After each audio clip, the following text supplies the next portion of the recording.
Alcoholics and Scallywags, and welcome to another episode of the Plunder, where tonight is actually a special episode because it's the kickoff to the NFL season this evening, and we're going to talk about the Buccaneers and the Commanders game. We've got a couple of other topics, and we've got a special guest coming on.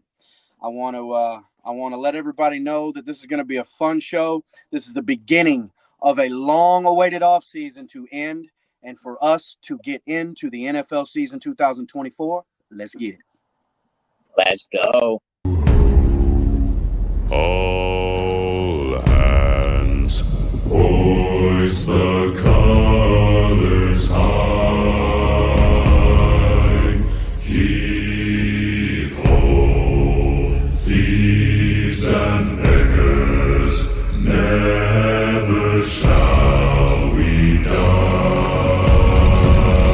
Welcome aboard the Blackbird.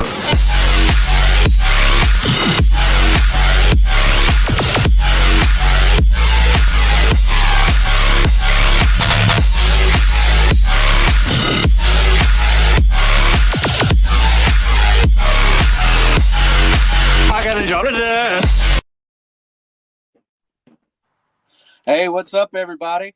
I want to first off thank my executive producer and partial co-host. He's in and out right now, but BucDad, thank you for all your support, man. I appreciate it. Once again, much love to you and everything you do for this show. Well, let's get into this Sunday's game, man. Guys. Yeah, I appreciate it, man. Let's get into this Sunday's game. What we've got going on is the first game of the season where the Washington Commanders are traveling to Tampa, and they're taking on the Tampa Bay Buccaneers. It's going to be a 4:25 Eastern kickoff time on that game. The quarterback for Washington is a rookie out of LSU, Jaden Daniels. Jaden Daniels, in my opinion, is probably, and for me personally, the short stick, I think he's better right now, but I think the best QB in the draft from this past year was Drake May. I think he's going Drake May and is probably going to be, in my opinion, the best long-term quarterback if they put the right system around him. I really like him as a QB, but Jaden Daniels is my number 2 quarterback coming out of college. I have him above Caleb Williams as a draft pick without a question. I do have Caleb Williams because I think he's good now, but if you don't put – I think he's kind of like the Jameis Winston type. But for the Washington Commanders, they've got a lot of additions this offseason. They added Austin Eckler. That's a big time ad because you got Brian Robinson Jr. over there in Washington playing for the Commanders. They also added Dan Quinn as the head coach, Zach Ertz, Frankie Louvu, who the Tampa Bay Buccaneers are familiar with. We faced him 2 times a year for the last few years. He played for the Carolina Panthers.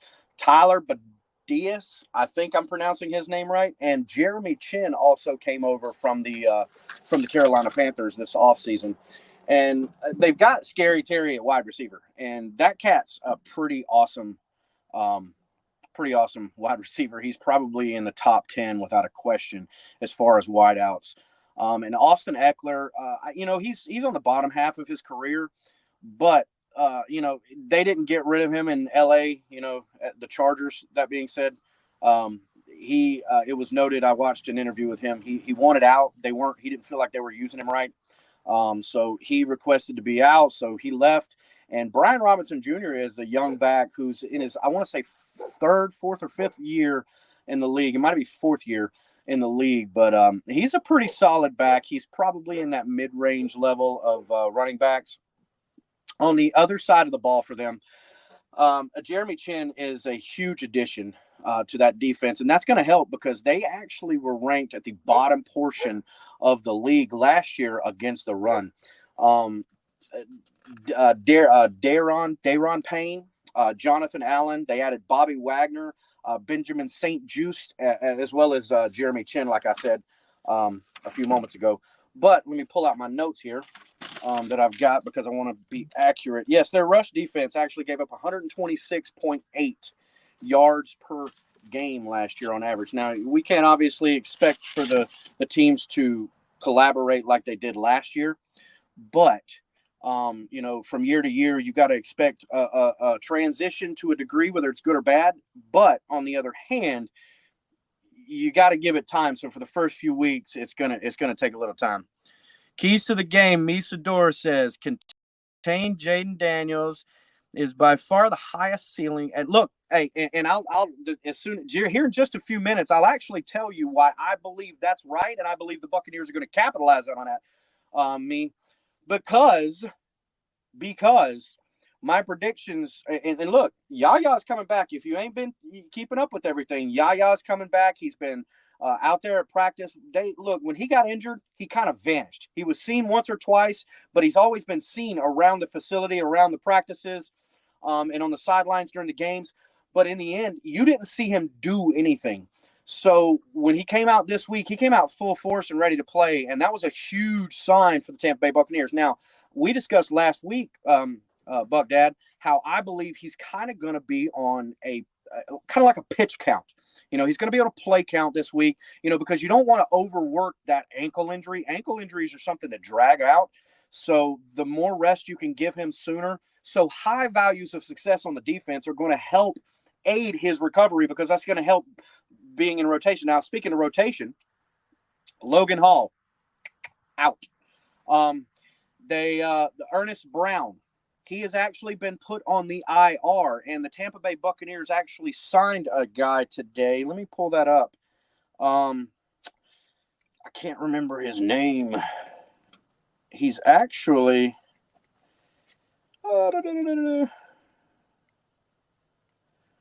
Where's it at? I don't see it. I posted it on Facebook. But we actually signed a guy to help with the rotation. Will Golston is probably going to get the start Sunday. But BucDad, what are your thoughts on Jaden Daniels and that offense over there in Washington?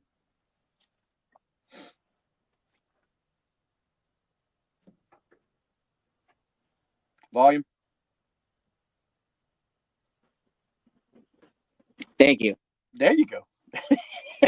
My concern with the whole thing, man, is our history with rookie quarterbacks, man. Like, we tend to give up the booty when we got to, when we're facing a rookie quarterback. So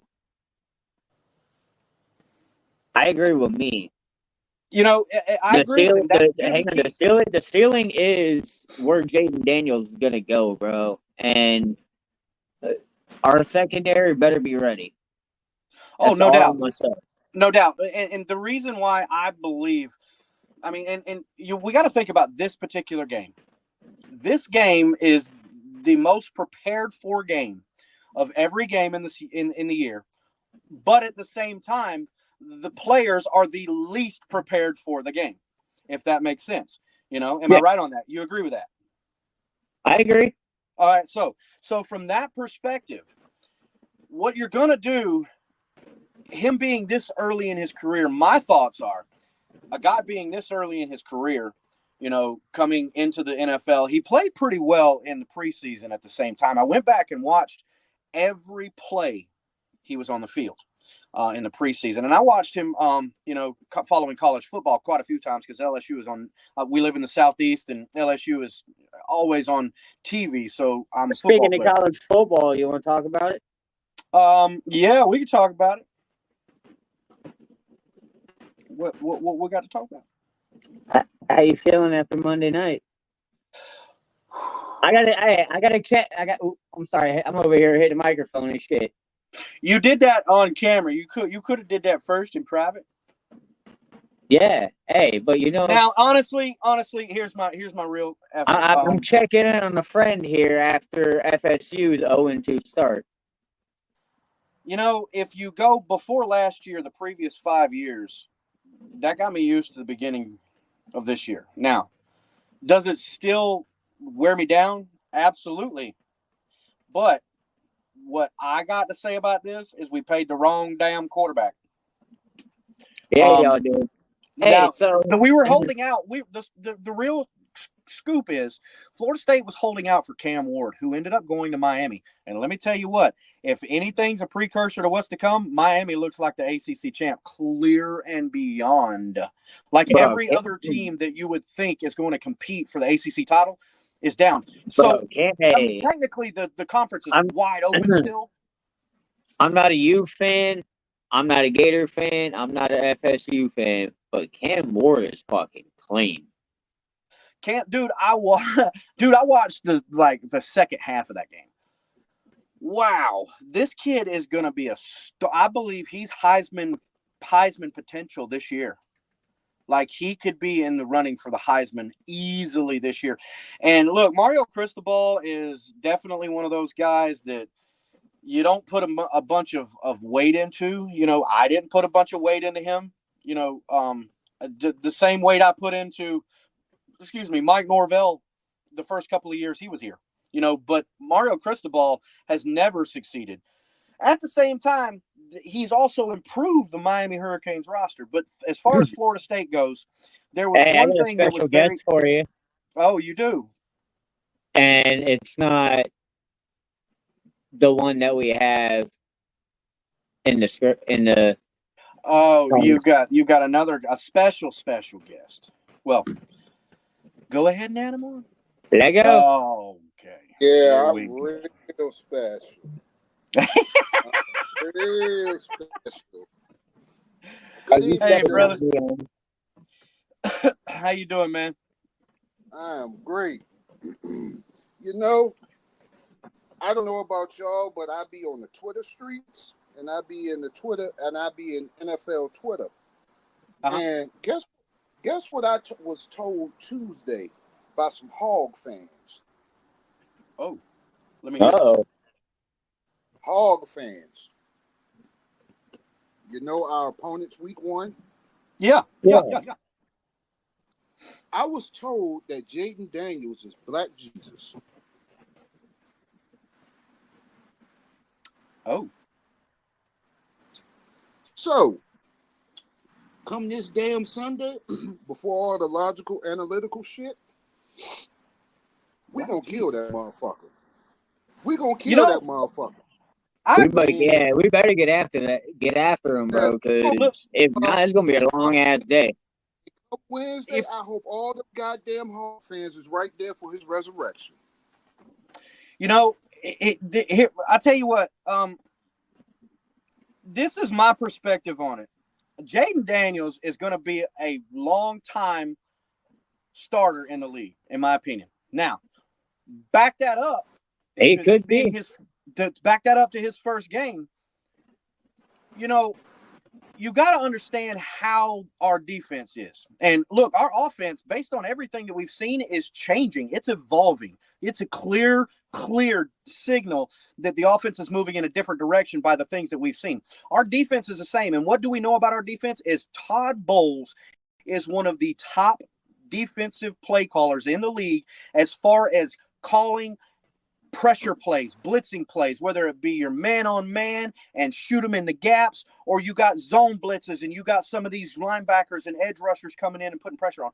Jaden Daniels, because of the lack of familiarity with the whole thing, and he's only played, 15 or 30 snaps in the league so far, and that's not a count, I'm just throwing out a number, he's going to fall back to breaking out of that pocket, bro, and the Buccaneers are going to continuously apply pressure. I literally have them for 5 sacks.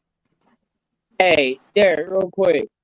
We were talking before the show how nasty it was in Kansas City. Yeah. Clear as a motherfucking whistle out there now. Sounds like Florida weather. I was saying that shit look legit like Florida. That sounds like Florida weather to me. What you think about how do you think their defense is going to be compared to what they were last year, Sid? Washington. The strong suit of the Washington Commanders is the D-line. It's not as formidable as it once was, but It's their best unit. You know, I agree. They got Jonathan Allen and Daron Payne. Yep. They had Chase Young until they got rid of him last year. But adding Jeremy Chin, who is definitely a huge addition at safety for them, but he's also a huge addition in the rush defense. Because he's pretty good defensive back as far as the run goes. So I expect them to challenge the Buccaneers, but I also got Rachaad White popping off in game 1. So that's Eric, me. You do realize that we burnt the shit out of Jeremy Chin every time we seen him, I didn't say he was good in pass protection. I say he was good in rush defense. No, And he was. just talking. I mean, you could also take the claim that our rush defense was that bad. That too. But Hey guys, well, real quick, excuse me, Sid. I don't want to hold this guy off because and look, you said you ain't got to go nowhere. Please don't mind us. But I want to bring on a special guest. He is a friend of the show. He is actually a guy I've followed for a long time. He is a guy who is a man about he's a sportsman about Tampa Bay. He is known as the Rolex Reporter. He is the executive producer and co-host of the JP Peterson Show and the host of the Sports Rep, Mr. Peter Blake. Come on in, Mr. Peter Blake. How you doing tonight, brother? What's going on, guys? How you doing? I watch your stuff too. You guys do great stuff there, great content when it comes to the Bucks, and I also watch your wrestling stuff. Appreciate it, my man. Yeah, absolutely. We have our own show called Turnbuckle Talk on Wednesday night at 10:30. So we talk wrestling. You guys talk wrestling, but you know, all eyes right now in the Tampa Bay area are on the Tampa Bay Buccaneers versus the Washington Commanders. Happy football season, guys. How you doing? Dude, let me tell you what, it's Peter. time. Peter, this is look, it's just like we're all giddy. Like I saw it on TV. If you remember, like being that high school kid, and you know this is your senior year, and you're so stoked to be an adult and go to work and make money and party and do all this stuff, that the first day of school you're like, oh man, I'm so ready. This is the feeling that we all have as football goonies. I know how you feel because I've been watching the Tampa Bay Buccaneers since I was 8 years old. My dad sat me down. I discovered football, and I've been corrupted ever since. And I'm ready. I'm ready for the season. You know, I'm like Todd Bowles. It's exciting! It is exciting. It's exciting here to be on the Plunder with you guys. So, damn. I need. Hey, listen, I caught a tweet by Greg Allman today. mm-hmm. And I wanted to bring it out because look, we're all talking how this offense has blown up, right? And we feel it. We've seen it. I mean, it's been in spurts, but you see the change in what was to what is going to be.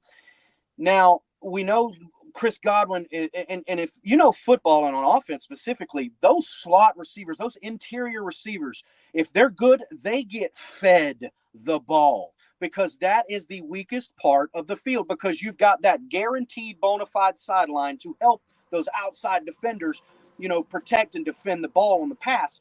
So that being said, he says, and he put out this tweet, says Mike Evans has played well against the Washington Commanders in his career.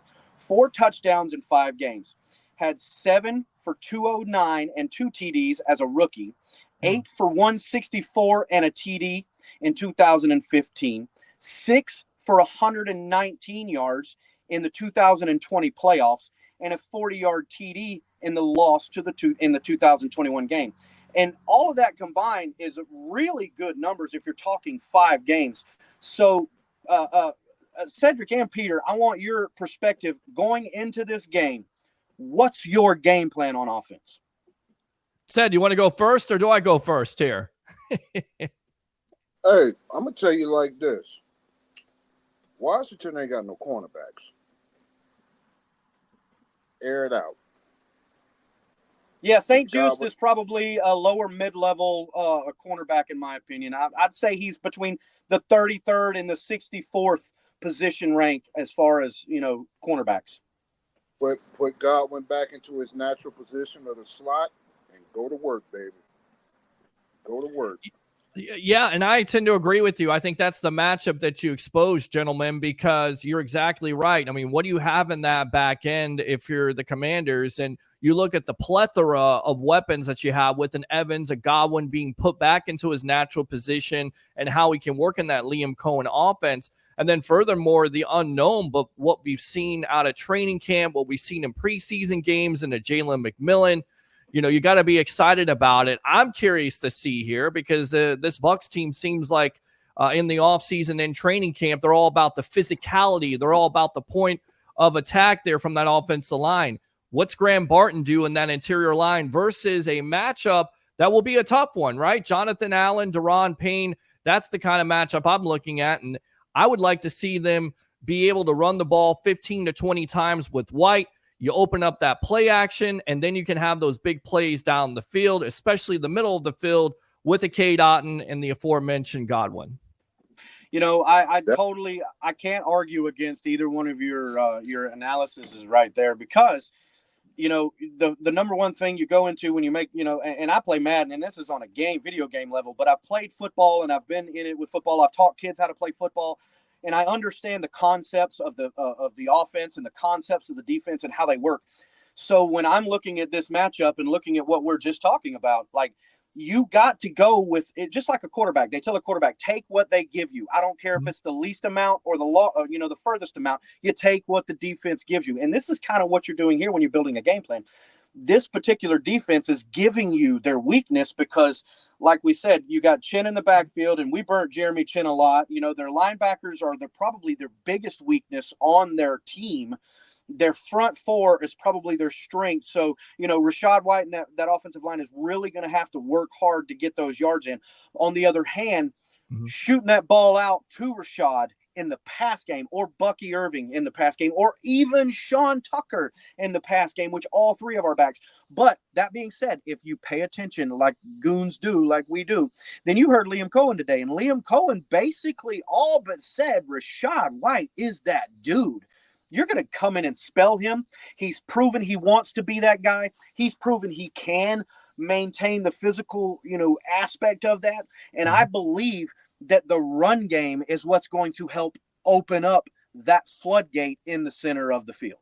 And it seems like it's going to be the catalyst of this team, because that's the reason why you improved the offensive line in the first place, especially in that interior. And you saw White in that second half of the year really take off with the offensive line's improvement, if you will. On top of that, White outside of the backfield, when he can, you know, catch the ball, he can make things also happen. And I'm curious to see how they're going to combine this two-headed to three-headed monster when it comes to that running back room, with a White and, of course, a Bucky Irving and a Tucker. I think it's more of Irving for me because he is so shifty and because he is so explosive. And if you get to that second level, he can really make some things happen. I totally agree.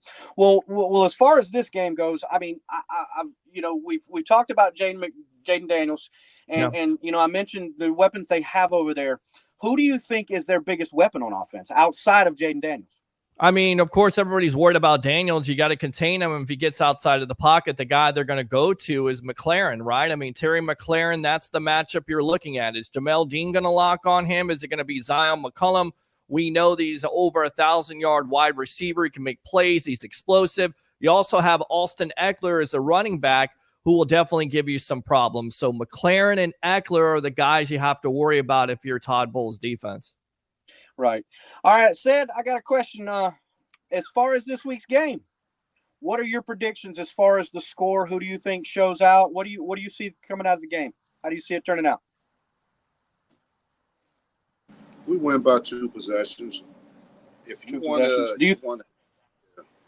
an exact score, no, you ain't got to give me. You ain't got to give me an exact score if you don't want to. I mean, like, my gut, I'm leaning to 27-13, only because I know Bowles plays that bend but don't break bullshit, which I hate. Yeah, I know. Hate it. But, you know, I'm not far off.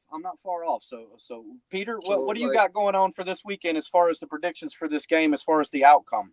Well, you know, I'm going to say my prediction because, guys, I'm going to be out at the What the Buck tailgate there. We're going to be 2 hours before the game live, getting together with Bucks fans. So I'll give my prediction then, and I'll give my season prediction. But if you've been paying attention to the sports web, the evolution of sports talk television, I've said from the very get-go when this schedule was released, it's going to be 11-6. I believe in this Tampa Bay Buccaneer team.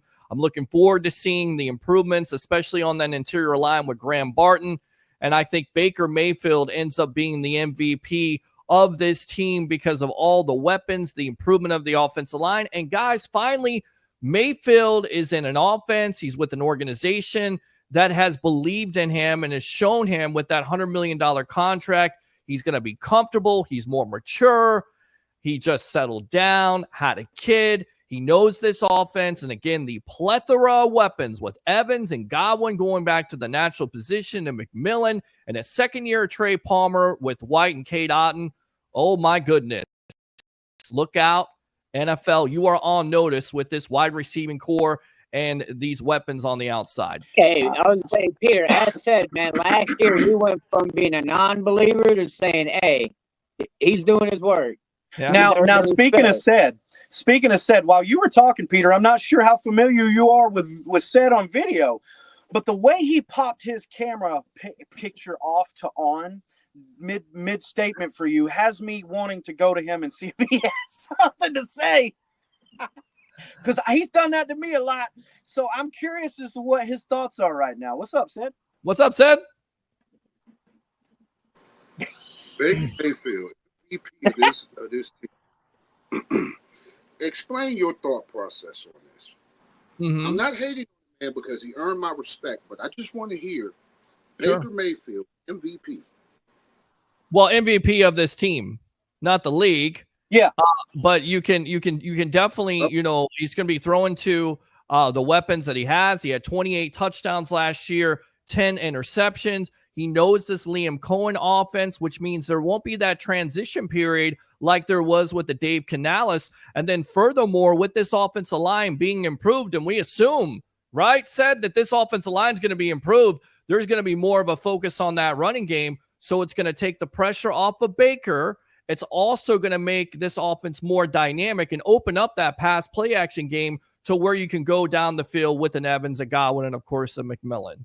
So that's now, why before you get on, said I want because I agree with him as far as I answered his question on his post that I believe, and I'll go ahead and throw it out there. I'm all in. I am buying the pewter Kool-Aid. I am going 14-3. Whoa!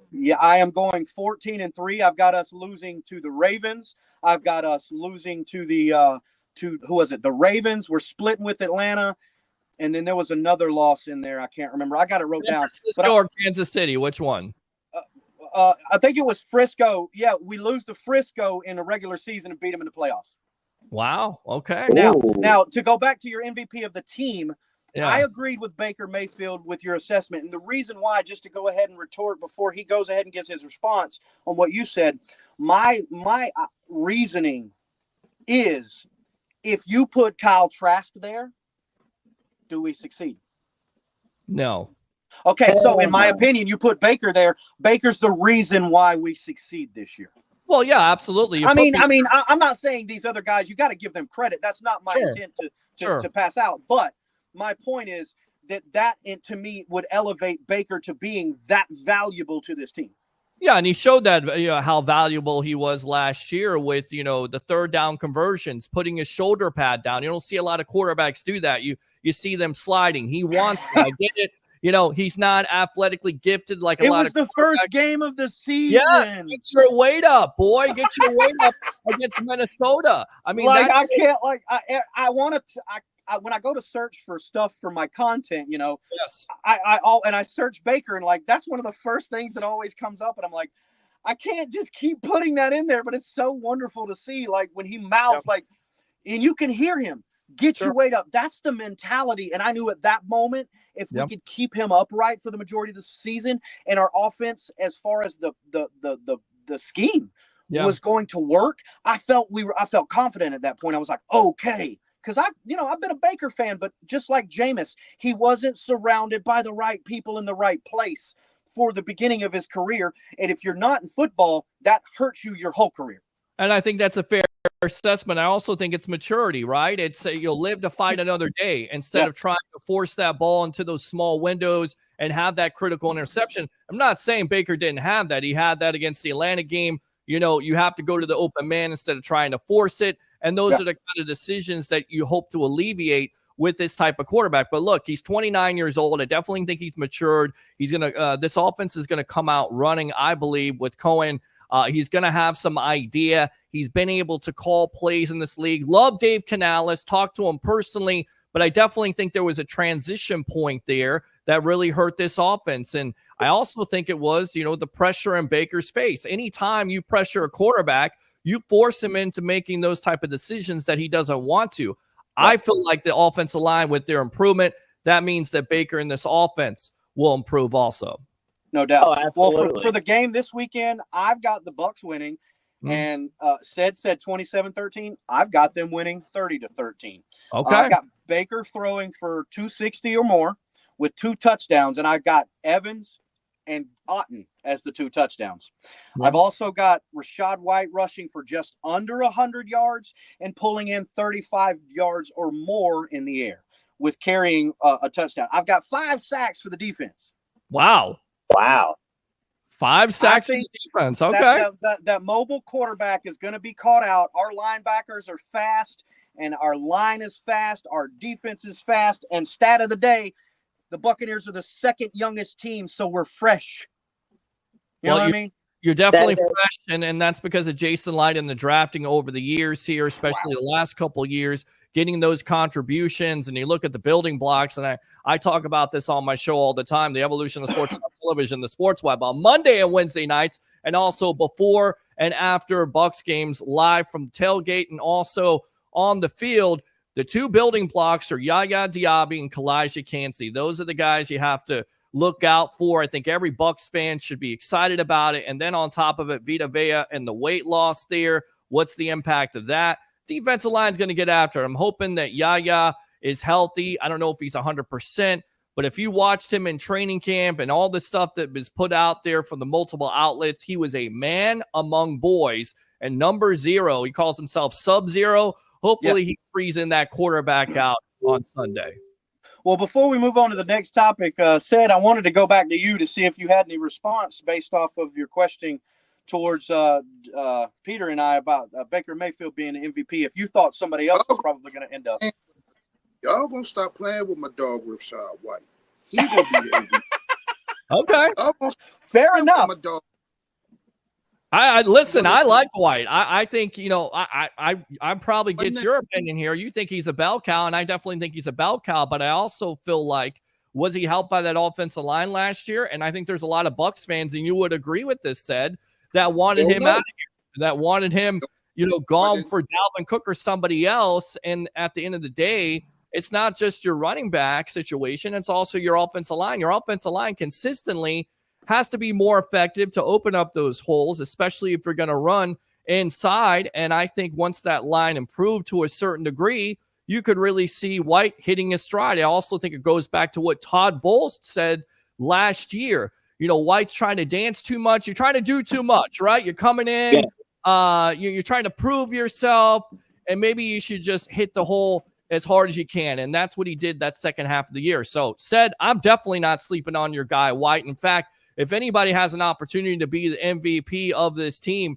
it's Rachaad White, because of the opportunities that he's going to get with them, again, being focused on that running game, be a catalyst of this offense. And then on top of it, what he can do out of the backfield with catching the ball and some of the plays he made last year, specifically in a must-win game versus the Green Bay Packers on the road. Hey, and one more thing real quick. With this sentiment, Peter? Say again? Do you agree with the comment? Rachaad White can go over 1,000 yards with an improved O-line? Oh, yeah. I was predicting 1,200 and 500, 600 passing reception yards. I'm at 1,650 for his total. His total this year. I like it. Total. I like it. I got Baker going for 45. 4,500. Okay. How many TDs? With this new O-line? Probably 23, 24. With this new O-line he got. Because, if you look at what the word has been, not only the word, but what we've seen as far as the scheme run in the game, the run is going to be the precedent-setting staple of the offense. And then we're going to create our offense and our points off of the run. And you can see that in the system. And it's not the run, the running back. The running back is very important to Liam Cohen in his system. If you go back to, and he doesn't like the running back by committee kind of. You look at LA, who was the bell cow out there? It wasn't Kyrie Williams and it was what was his name?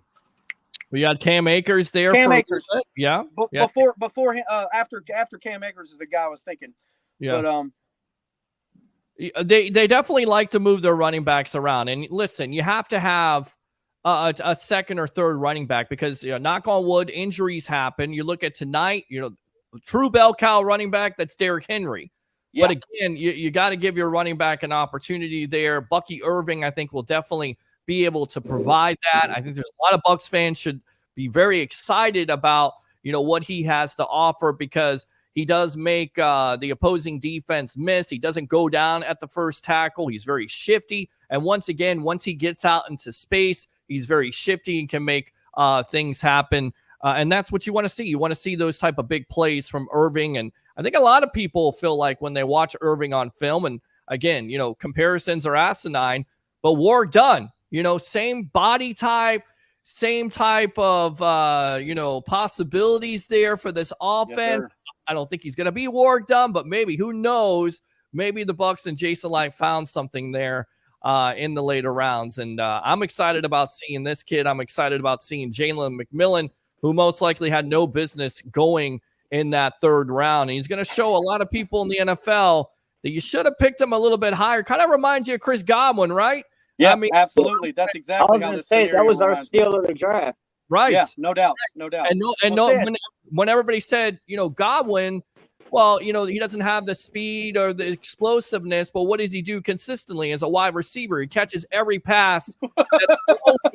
That's the one thing you got to do as a wide receiver. Then on top of it, he's physical. He can block.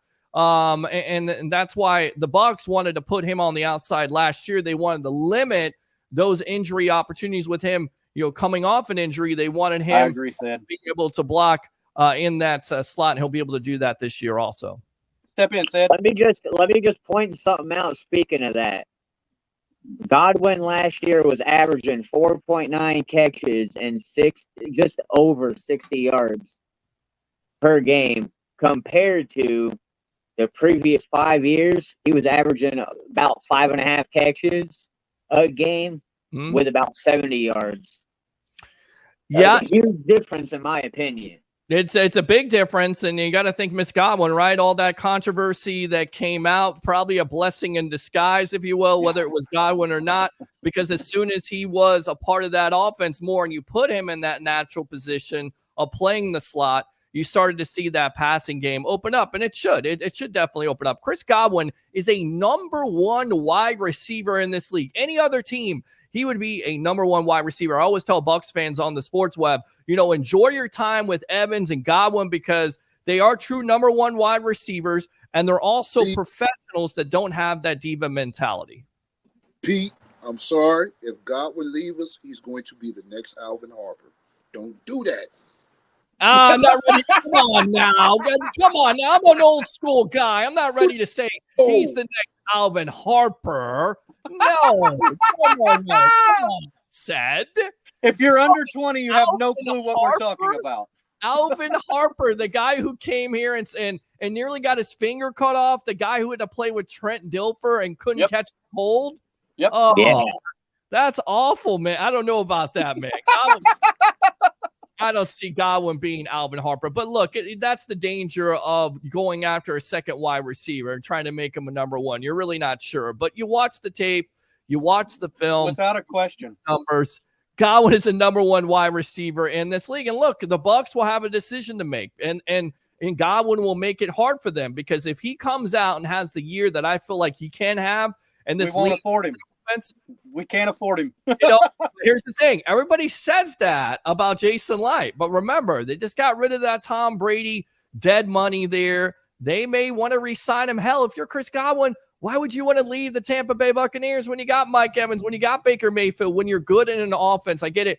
The grass may be greener on the other side with getting paid more money, but you have to ask yourself, Jordan Whitehead, he went for the money. Even Jason Light admitted he's going to let him go, but Whitehead was not productive. He's not the same player with the Jets as he was with the Bucs, and I get it. He got paid more money. The same thing could be said about Chris Godwin. You love it down here. The weather's good, and if you're productive, Jason Light has shown that he takes care of his own players. So everybody's saying, Godwin, they won't be able to afford him. I've been hearing this the last couple of years, and every year, Jason Light in this organization, they find a way over there. They're Jedis, Mike Greenberg, Jacqueline Davidson, John Spytek. They find a way to get these guys to buy in. They find a way to move money around and make this cap a lot better than it looks originally. So I'm not ready to rule out if Chris Godwin has a great year for him to leave the Bucs. I'm not. That's not a guarantee, and you gotta give credit where it's due with Light, and the job that him and Spytek and all those guys in the front office have done. Yeah. I actually have predicted him since the middle of last year. And then when he got moved to slot, and I'm like, yeah, it's money. He's going to have a bang out year this year. You've got, especially if we get a good wide receiver to add with Palmer and Evans. And then what did we do? We literally, in my opinion, it's a little early to say this, but right now I would call him the heir apparent to Chris Godwin. Evans is going to be here for a few more years. In McMillan, and I think McMillan is going to be that good as long as injuries don't hold him back. Sure. But for me, what I want to talk about now is the Bucs defense. Okay. As far as the Bucs defense goes, who do you think has the most to focus on this week as far as defending their territory on the Bucs defense? Do you think it's the front line, the defensive line? Do you think it's the secondary as far as the pass game goes? How do you think their game plan on offense is going to be pressured towards the defense of the Buccaneers? If I was the Washington offense, I'd attack our cornerbacks because I think that's the weakest part of our defense. I agree with you. I think the safeties are better. If you separate the safeties from the cornerbacks, safeties are better than the cornerbacks. The O-line, even with the injuries that we have right now, I believe is the O-line. The D-line is probably the best room on the defense. I think the linebackers are really close, and I think this year is going to be we'll get a more definite answer of where they rank as far as that conversation goes. But you got high hopes for those linebackers in the linebacker room, especially the outside. The inside for the future is what we worried about. But what we've seen out of KJ Britt, and we're not even going to have to. We don't even need to say LD's name. Just 54s. That's what we call him because that's easier. Because that's all you need to say is just 54 and leave it alone. Because he's going to do his job. He's going to be there. I don't care what you're talking about. I don't care. We're not even going to have that conversation on this show. Yeah. Not. Levante David is that dude.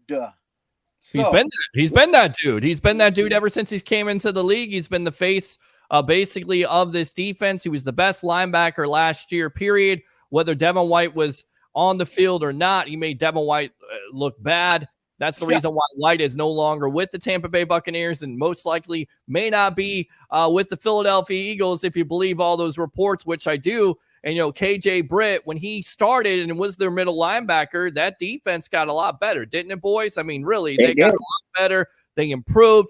And look, Britt is not the most athletic, but like Todd Bowles says, he's always at the right place at the right time. So I'm curious to see what he's doing. Going back to the cornerback situation, you move on from Carlton Davis because he's not able to stay on the field. You got Zion McCollum.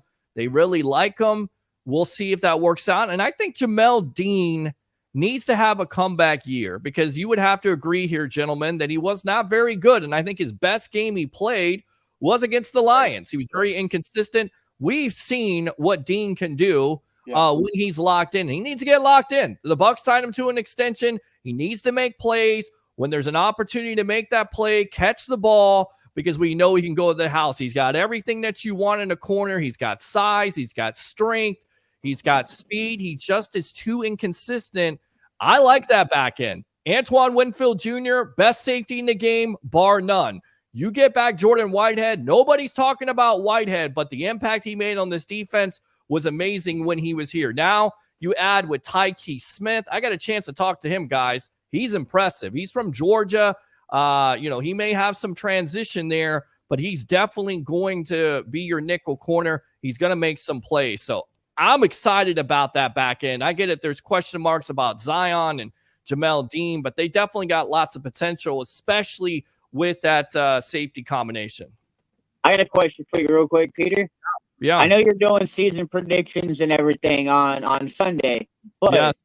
if you had to predict where the secondary and the pass defense would be ranked at the end of the season, what would you say?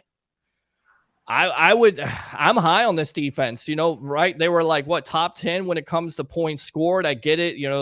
There was some disappointing factors there with giving up 39 points to the Texans when you're playing that zone defense. I'm high on this defense overall. I'm high on this secondary, but guys, it all comes down to what? It's all predicated on the pass rush up front. If they can get after the quarterback a lot better than they did last year, I certainly would expect this secondary to be 10 to 15 in the league. That's my opinion. Okay. I have a problem with those numbers. Like when you see like how many yards they're giving up, it's kind of misleading because right. If you actually the Bucs, they had one of the best red zone defenses in the fucking league. Yes, facts. They do. They absolutely do. You give up those yards, and then you stop teams from scoring. I mean, that's what it's all the bend about. but don't break concept from that defense. That's exactly what that is. And I hear a lot of people always talking about us. Y'all give up a lot of yards. Right. Look how many give up. Well, that's a very good point, said. You're bringing it tonight, man, here on the Plunder. I'm glad to be a part of this, guys. It's the first time. Hopefully it's not the last time. And he's exactly right about that. You don't give up those points in the red zone.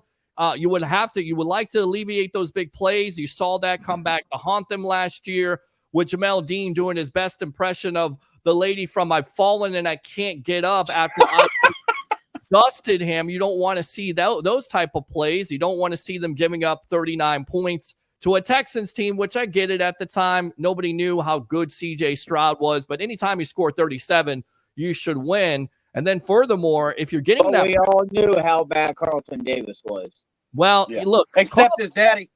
Well, listen, I talked to his dad, and I understand where his dad is coming from. His dad is going to defend his son. I get that. But here's brass tacks, right? Carlton Davis, we know how talented he is when he's healthy. But the problem is he wasn't able to stay healthy, and that's why this Buccaneer organization decided to move on from him. So good luck to him with the Lions. You're going to see him the second week. Hopefully if he's healthy, I would expect him to play in that game. And we know that Carlton Davis could be a shutdown corner. With that being said, it comes down to, not only giving up those yards and giving up those points, but also taking advantage of those turnover opportunities. When you got an interception, you got to make that interception because you can't give that team those second opportunities in the NFL. Guys, the NFL means not for long. You're giving a good team those second opportunities, they're going to make you pay. And then furthermore, you definitely want to stop the run. This is what this defense is. This is what the staple of this defense is. It starts on Sunday. It starts up front. And like I said, it's all predicated up front. If you get that pressure, that makes that linebacking core that much better. And it also makes that back end that much better. I agree. Peter, before we go on, I want you to take a moment and plug yourself. Let everybody know where they can find you, where they can find your shows at, where they can follow you, how to search for you, and what social platforms you're on. Yeah, guys, it's real simple. It's the evolution of sports talk television. It's on Monday and Wednesday nights at 9 o'clock here on Facebook. Friend me at Peter H. Blake. Go and like and subscribe to the Sports Web on YouTube. We'll be live 2 hours before the game at the What the Buck tailgate, and then also in collaboration with the JP Peterson Show on the field at Raymond James Stadium, taking your texts, taking your calls, and giving you what the evolution of sports talk television is. And also follow the Sports Web. If you don't want to see my mug, because some people say I got a face for radio, go and subscribe to the Sports Web on Spotify, Apple Podcasts, and all the podcasts out there. We say 3 things on this show. Bring your passion, bring your excitement. Just don't bring any nonsense. I'm your host, Peter Blake, your Rolex reporter. What time is it? It's my time. And for fans of the Sports Web and the Tampa Bay sports fan, including the Plunder, it's your time. Love it, man. Love it. Man, look, I've appreciated your show from day one. You're one of those guys that, when I watch your show, it's not like, and don't get me wrong, when I say the name Chris Berman, he's probably one of my favorite sportscasters of all time. I love his passion for the sport. His knowledge for all the sports, especially football, was insatiable. And his charisma, or his charisma, excuse me, that stuck out. His charisma was insane. You know, the way he brought you in as a fan and as a little look. Honestly, Chris Berman's the only reason I'm doing. If Chris Berman doesn't exist, I'm not doing the Plunder. You know, he doesn't give me that inspiration to say, you know, with my personality and my characteristics, my knowledge, my love, and my passion, I can do that same thing. Yeah. And that's why. But like, I've followed your show for years, and now that I've gotten into it, I'm listening even more. I've been a guest on your show. I've called in a few times. Yeah. And I really respect your opinion. You are one of those that actually do keep your emotions out of it. I love that. On this show, maybe not in other places, on this show, I'm going to talk Bucks and I'm going to believe in the Bucks, but I'm also going to call a spade a spade. Yeah. There is no question about it. When I say 14-3, that's a big number, but tell me it's not ascertainable. How many games did we lose last year? One score away from winning. I know. And listen, I predicted this team to have 10 wins last year, and I was only one game. And I keep on getting calls. Guys, I'm not live. These guys are live. We can't take any phone calls right now, but I was one game away, and it pains me to say that Houston game. And I feel like, again, you know, that could have been the game that puts me over the top. So I was one game away from having a 10-7 record. Of course, they finished 9-8, but you know, it didn't necessarily start out well with 4-7, and they're able to rectify the ship, get a big win in Atlanta, get a big win against the Green Bay Packers and the Jacksonville Jaguars. And at that point, the dominating performance against the Eagles, and they're a couple plays away here, Derek, you know, from being in the NFC Championship game versus the Lions. So we'll see what happens. I think the excitement is there. I think Bucs fans, get ready, put your seatbelt on. Again, 11-6. I'll give that out there, but definitely tune into the evolution of sports talk television, my friend. I gotta go. I'm gonna watch this game. You guys keep on killing it. BucDad, you keep on killing it. Ted, you keep on killing it. And of course, Derek, you keep on killing it here on the Plunder. We'll see you later. All right. All right, brother. Sir, I appreciate you. We'll see you Sunday. See you Sunday, man. So, guys, check it out. This is something we're actually going to stay on the Commanders real quick. And I'm sorry about the lighting right here. I'm outside, and my light kind of went off on me, so I'm using my flashlight. But today, a tweet came out, and I want to know, we're going to talk about who's been trash-talking the league. And I didn't find out the identity, and over a few days, it's going to come out. You can guarantee it, just like it came out about other things and about other players. The Washington Commanders have fired an employee, and I'm talking about this because Commanders, you know why? Because fuck the Commanders, go Bucks. The Commanders have fired an employee one day after the video surfaced in which comments were made about the team's players being anti-gay, accused Jerry Jones of being racist, and called NFL Commissioner Roger Goodell a $50 million puppet. Just for shits and giggles, what are your guys' thoughts? I've been frying the Commanders all day on Twitter about that shit. Yeah, but Jerry Jones is racist, bro. Like, that's a spade a spade. I mean, but that one right there didn't shock me. It was the first one and the last one. I mean, the last one didn't shock me, but it was like, whoa, you know, that guy's paying your, like, I mean, he's not paying your check, but like, Jesus. And you work for this team. Like, that's like me working for McDonald's, getting and where I live in Panama, there's a small sub town called Callaway right outside the Panama city limits. And they've got a Burger King and a McDonald's right next to each other. So that would be like me working at McDonald's in my uniform and then going and eating a cheeseburger at Burger King. Like, you got to be more careful than that. Like, now what we're wanting to focus on is we've got a little thing that we've been building up for you guys for about a month. We've been talking about this, BucDad and I, and I think it's going to be a really fun addition to the show. And by all means, Sid, you're more than welcome to stay around and partake. But we don't have a bunch more to conversate about before we get gone. But the next segment we have, I said we don't have much before we're gonna get off here to talk about, but you're cool with staying around on this next segment and participating. And the next segment is going to be called Parlay or Plank. And BucDad is going to be taking that over this season for us. And it's going to ascertain is we're thinking about bringing in odds and different things like that. But we're going to do a weekly pick'em of the games. And we're also going to add a few other notes and things like that. If you guys got anything you want to hear as far as what we bring to the show, put it in the comments of the show. Send us a DM, hit us up. Let us know if there's anything you'd like to see. You guys, we're building this show for you, and I'm bringing as much content. I try to talk about things that I feel are going to be interesting. But as far as I'm concerned, I'm going to listen to the fans. You can call me Triple H and WWE right now because I'm going to listen to what you got to say. And if it makes sense, we're going to bring it to you guys. So, BucDad, as of right now, I'm going to pass it off to you and let you take the lead, sir.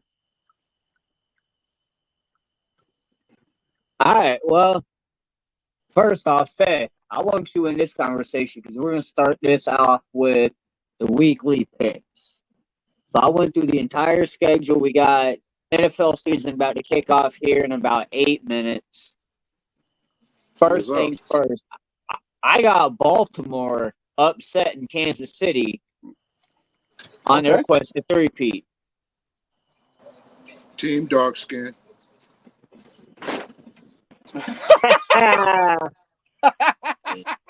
Nah, bro, they just got a shit ton of running backs. Even that dude that claims to be a quarterback.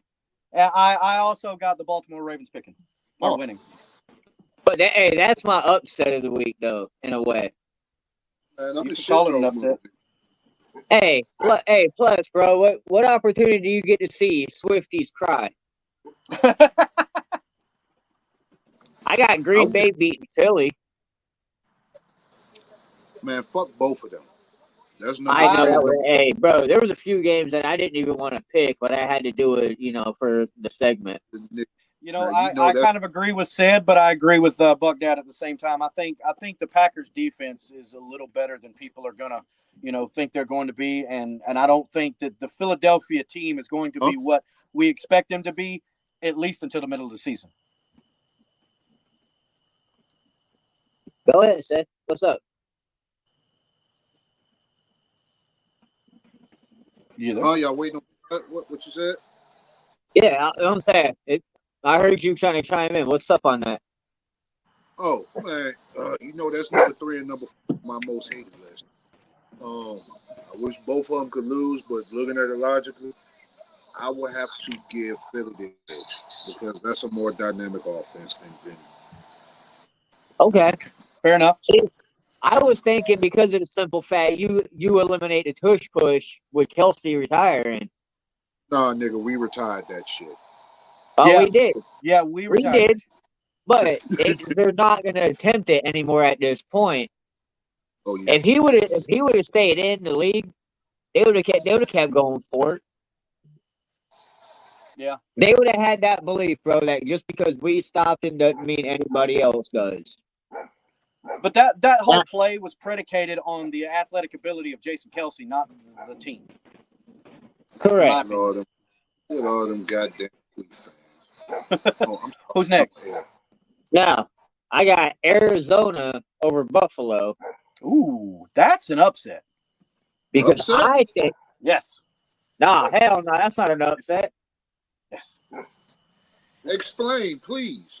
I got them winning 7 games this year. They ain't that good, in my opinion. I understand that they lost. I'm not saying they're. Hey, I'm not going to say they're going to be that good. Their offense, I believe they're going to be able to score some points, but I don't think they're going to be able to keep those good teams that they're going to face away from scoring points because their defense. I don't necessarily think Arizona's going to be that good of a team. It's that Buffalo is going to take that big of a step back. Fair enough. Losing Stephon Diggs. I've got Buffalo winning this game 17-13. But they lost their wide receiver 1 and 2. Hey, yeah, you're right, but I don't have my faith in Josh Allen in this game. I just don't. Yeah, that's what I'm saying. Like, I still believe in Josh Allen, even though he's gonna turn the fucking ball over. I still believe in him. I believe in James Cook and Dalton Kincaid. You really think? Ooh. I mean, no, I believe Buffalo's going to win. I think he's going to lean on James Cook. I believe the rush game in Buffalo is going to increase its need on the field because of the lack of the wide receiver depth right now, because of what you mentioned, them losing both their number 1 and number 2. They lost Gabe Davis and Stephon Diggs. They did draft a wide receiver that, I mean, you can call me a homer and that's fine, but he was also drafted in the first round in Keon Coleman, who predicts to be a prolific wide receiver. You know, his potential's there. They also have, who was it? Me and my son were actually talking about him. Who's that other wide receiver they got? Curtis Samuel, who was like the fourth, like what he the third or fourth option on the Washington Commanders when he was there. Said, hey, Vernon, just to clarify, bro, Stephon Diggs didn't go to Arizona. He went to Houston. He went to Houston, yes. And I don't think in Houston that's going to be a problem. I think he's more. I think he's going to get along with him just fine. I think his relationship with Josh Allen was fucked. So who's next? I mean, I agree. Yeah, I think that's why he left, as their relationship. I think that's what started that separation, is him and Josh really falling apart. Them throwing the whole bank at Josh Allen and you know, and they wanted to pay him, but like, you know, he wasn't feeding them the ball. The offensive scheme wasn't there, so it made him resent Josh Allen, in my opinion. Yeah. But you know, and this is why do I think Buffalo's going to fall off this year? No. Right. But I'm going to disagree with Vernon that Buffalo's going to lose at home this week to Arizona. I think Kyler Murray and Marvin Harrison Jr. are going to show some magic in week 1 just because. You know, I hope you're right, because I really hope that everything Kyler Murray's been through, they can get it right this year. I am going with that just because, just so you're aware. Fair enough. Moving on. I got Cincinnati over New England. Same. I got the Giants beating Minnesota. Just because, and again, just because. Is Sam Darnold the Baker Mayfield of Justin this year? Jefferson? Is Sam Darnold the Baker Mayfield of this year? The Baker? Hell no. Hell no. Hell no. Where are we at? All right. We're at Minnesota and you're grounded though. I got Chicago beating Tennessee. Where are they at this week? They're in Chicago. They're in Chicago? I got Chicago winning that game. I do. I got Chicago as my sleeper team this year because a lot of people think they're going to be shit. I actually watched all 3 of their preseason games. They played really well. Yeah, I did. BucDad, for that same exact reason, is why Tennessee is my sleeper team. That's one of the most improved defenses in the NFL. Okay. Yes. Their question mark is offense, not defense at all. Hey, I'm not going to argue with you on that, bro, because you're right. The only question mark on that offense is Will Levis. And now Will Levis is surrounded with fucking weapons. Not weapons. Fucking weapons. If he show up this year. He has no excuse not to succeed this year. Hey, I was told D-Hop's going to go off in Tennessee. Do you agree? No. He's going to be a security blanket. Yeah. D-Hop is number 2. Mm-hmm. All right. Ridley is the number 1. Yes. My cousin right here is a tight fan. He ain't disagreeing with me. No. Ridley is clear number 1 at this point in Hopkins' career. Yeah, without a question. All right. Now I agree with you. I think Tennessee gonna beat Chicago. Just off those reasons. Okay. We'll revisit that. I'm good with that. Okay. Now, hey, Stan, you can understand that this game was hard as fuck to pick because I don't like either fucking team. We got the kittens and some taints. Huh? I I ain't got gonna New talk to you. Orleans winning that, and that's gonna be the most. Bro, I got that being a boring ass Oh. game because I don't even want to see the shit. I'm putting my mic you on mute until you go to another game. Oh, the Panthers and the Aints? Yeah, next. Yeah, that. And hey, we ain't even gotta talk about it because I ain't giving I got credit to neither Pittsburgh one. beating. Hey, I got Pittsburgh beating Atlanta. Oh, we can Really? skip that game. Pittsburgh beating it. I want to hear what, because I'm not sure. This was a tough game for me because I believe both of these teams have potential. The defense is. I actually got Pittsburgh having his. I got Tomlin actually having his first losing season this year. That's a bold one. Okay. Now, before we get to this game, can I have your opinion on the current version of Aaron Rodgers right now, going into this season? Oh, shit. That's hard, man. I've been an Aaron Rodgers fan his whole career. I don't necessarily like the way in his later half of his career when he went to this, a la peace, groovy fucking persona, personality, to the public and all. But he's gotten a lot arrogant over the last few years, which has made me shy away from caring about listening, watching him. But coming off of this damn injury, you got to think that you got to be a really great athlete to perform on a high level like he did. Now, what you want to expect is somewhere in between that, and knowing where they were last year defensively, their offense was capable. They've got, like you said, fucking weapons up in the Jets, training room. And the thing about Aaron Rodgers to me is not his ability or his mind, but it's going to be his ability, because part of what Aaron Rodgers was not a mobile quarterback, but he was a mobile quarterback, and that's where he made his money. He got 5 or 6 yards this way or that way and extended the play just a little bit to give those receivers down the field, whether it be receiver or tight end or a running back, time. But honestly, I had a tough time picking the Jets or the Dolphins to win that division, and I actually got the Jets coming in the playoffs as a wild card. But a lot of people are riding with the Jets this year. I've just got, there's the question mark's too big for Aaron Rodgers right now. Yeah, I got San Fran winning that game just because I dislike Aaron Rodgers. Where is that game at? San Fran. Okay.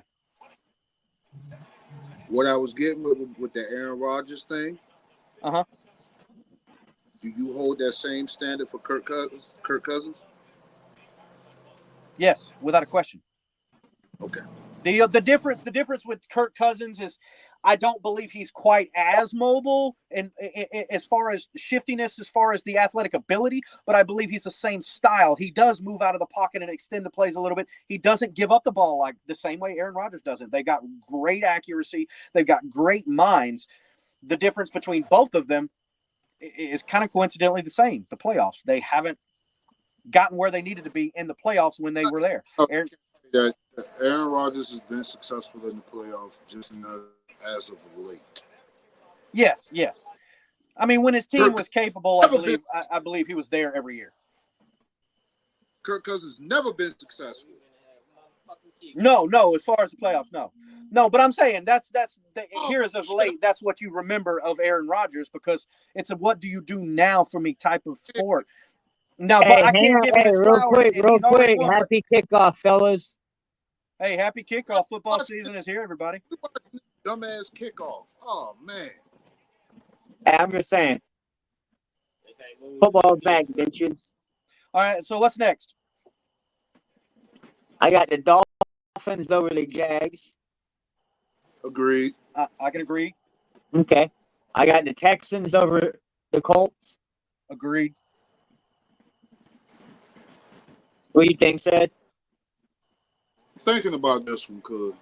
It's actually a tough one. I know, bro. Hey, that was a hard one for me, but this is actually one game I want to watch because I never seen Anthony Richardson. So I'm going to watch this game. Yeah, that was my whole thing. Is bro, now you get Anthony Richardson back in. He's healthy. Yeah. What can he do? And I think they're going to be better. I believe they're going to push. I think they make the playoffs.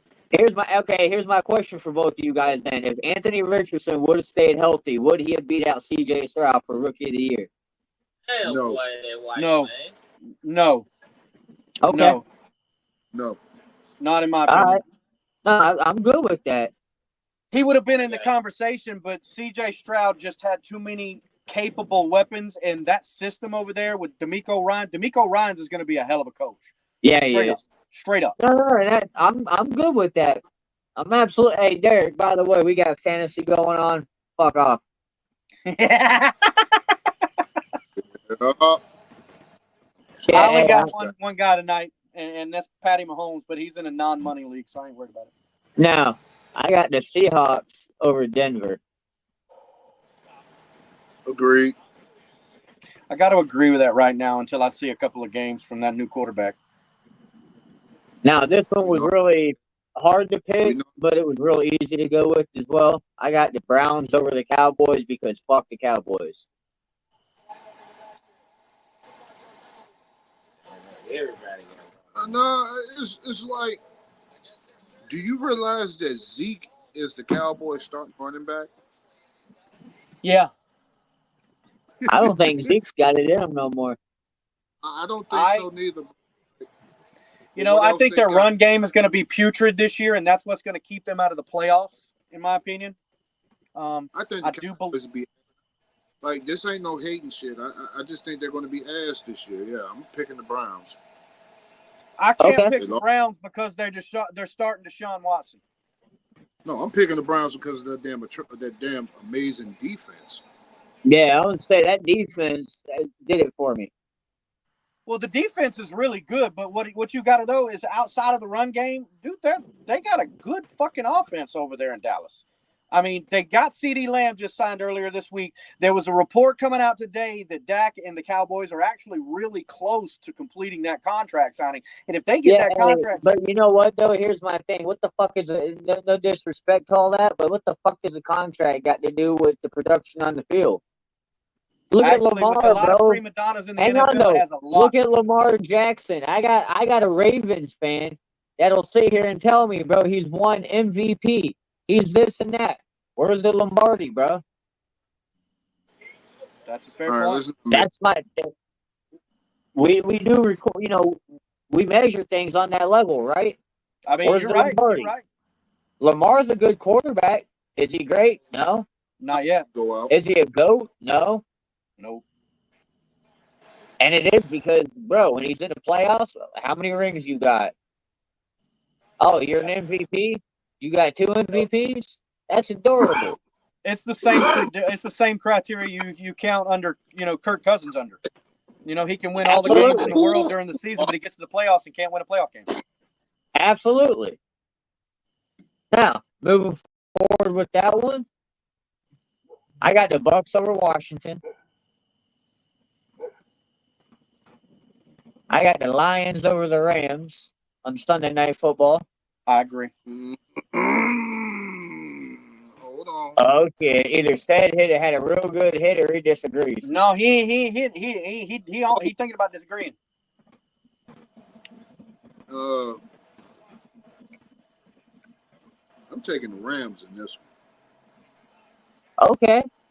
They in SoFi, ain't they? No, they're in Detroit. Well, Oh, they're in Detroit? Yeah, Puka and goddamn Kyrie. Nice tag team, bro.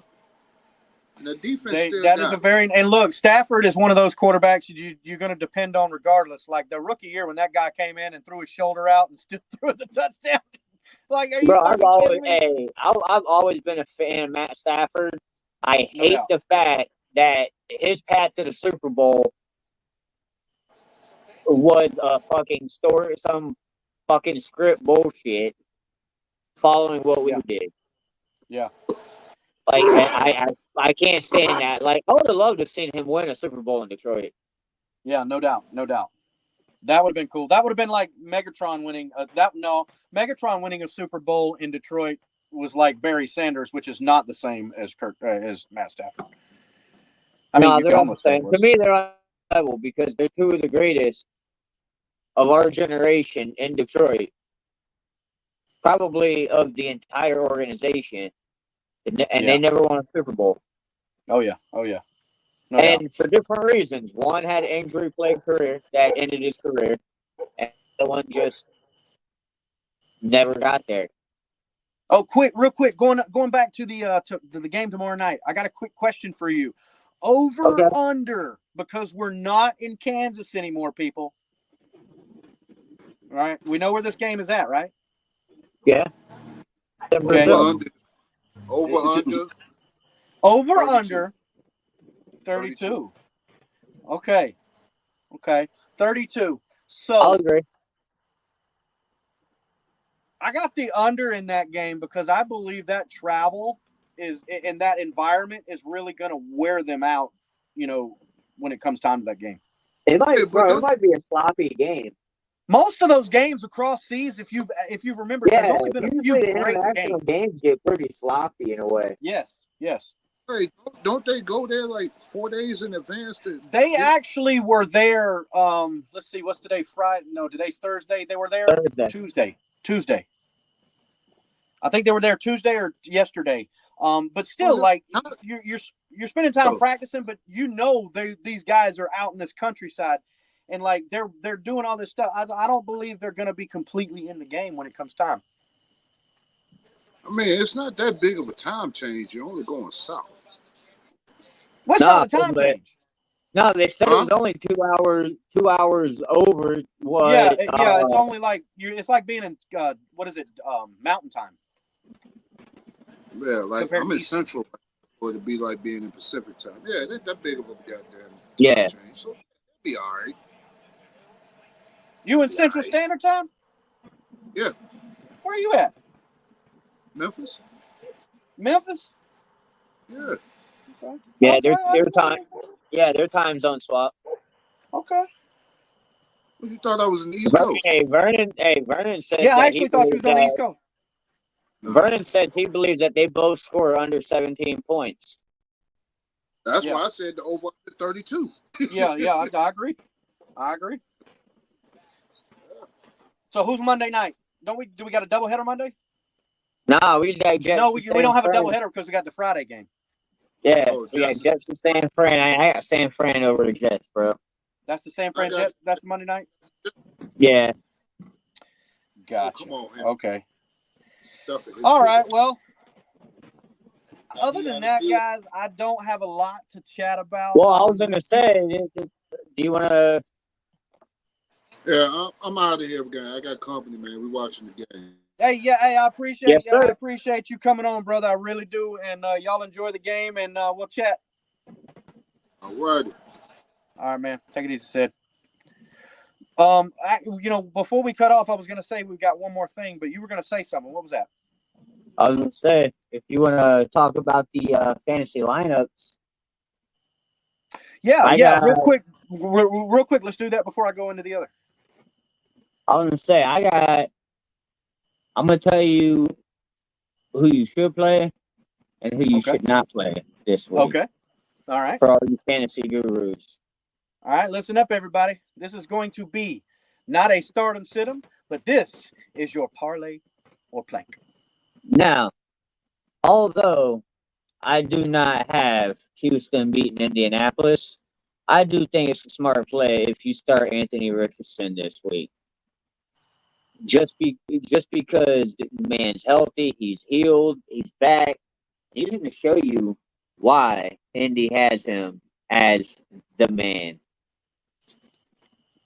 Jared Goff against the Lions, as well as Matthew Stafford against the Rams, or against the Lions.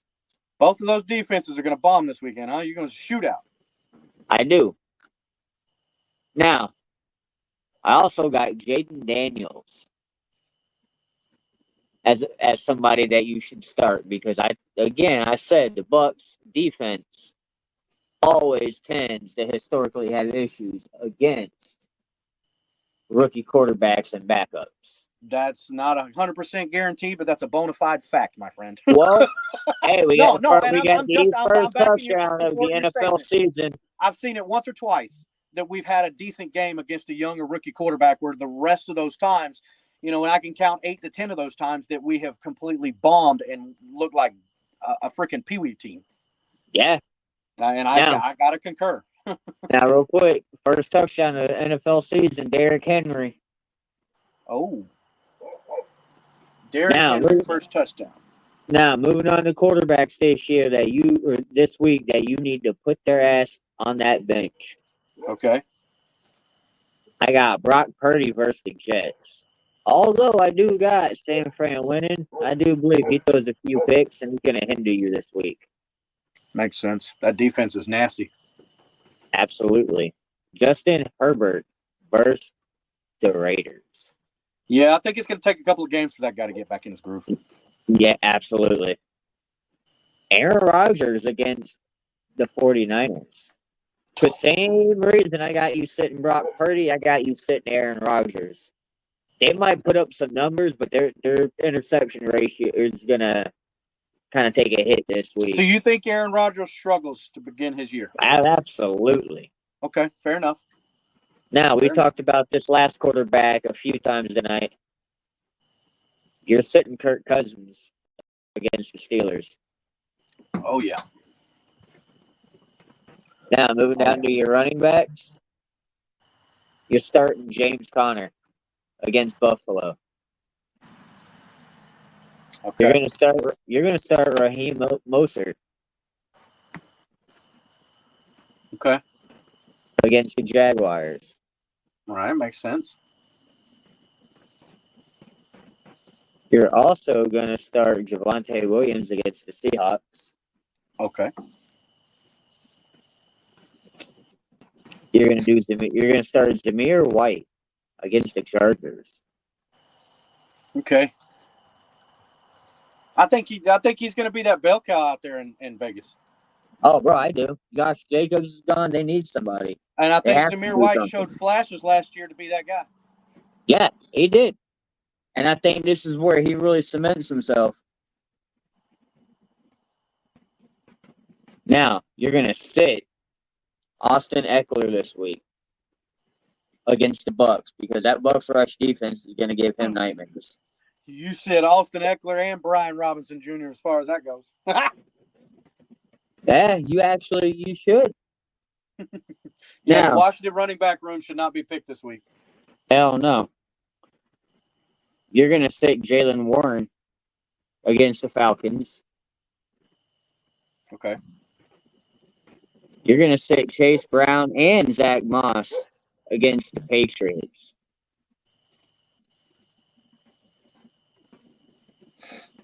You're going to sit Rico Dowdle, however the hell you say that, and Zeke Elliott against the Bengals. Yeah, they got a good front seven out there in Cincinnati. You seem kind of surprised, though. You noticing any favorites there?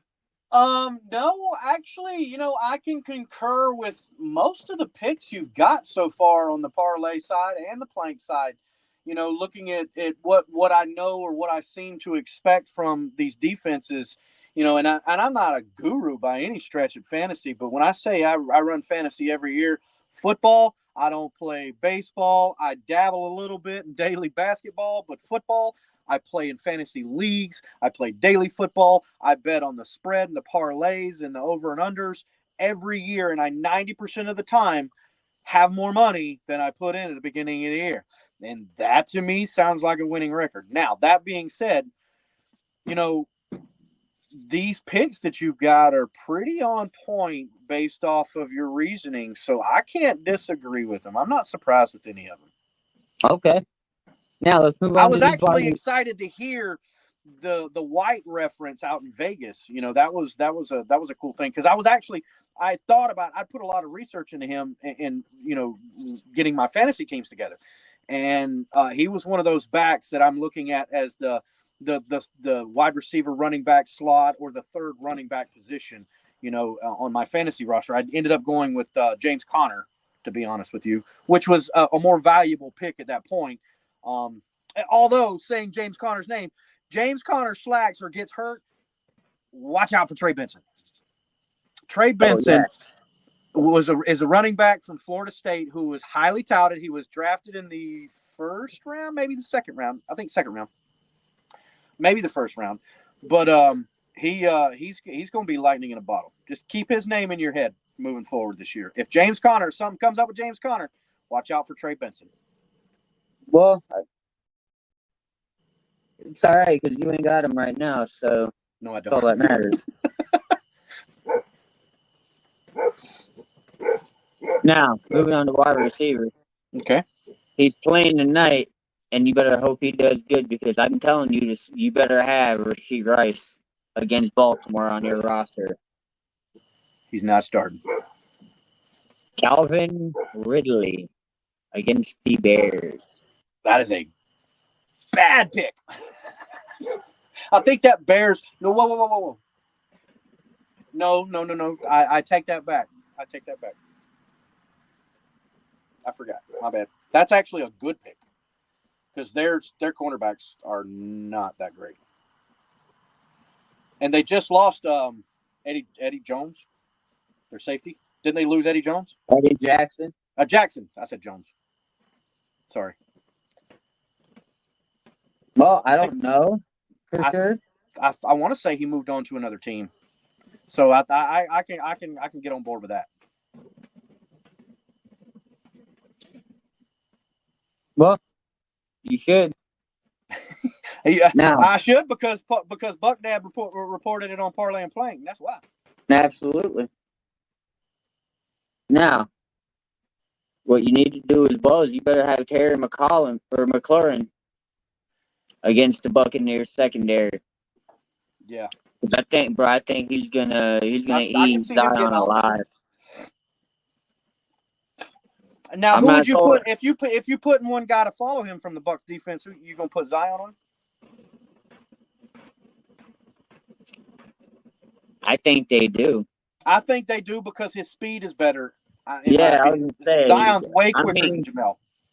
Yeah, I don't think Jamel has the speed. Now I know, and I will agree, he does have the reach. Oh yeah, But and the I skill. think the lack of speed is what faults him to where the reach isn't even going to matter. Yeah, and Terry McLaurin is a speed demon. That dude's Oh fast. yeah. That dude's fast. Now another speed demon that I'm excited to see: Malik Neighbors against the Vikings. He should be in the starting lineup almost every game this year. And the reason why I say that, not because I think he's that damn good, it's because he is really good. And that's the only damn thing they got in New York besides Jalen Hyatt, and he's proven inconsistent.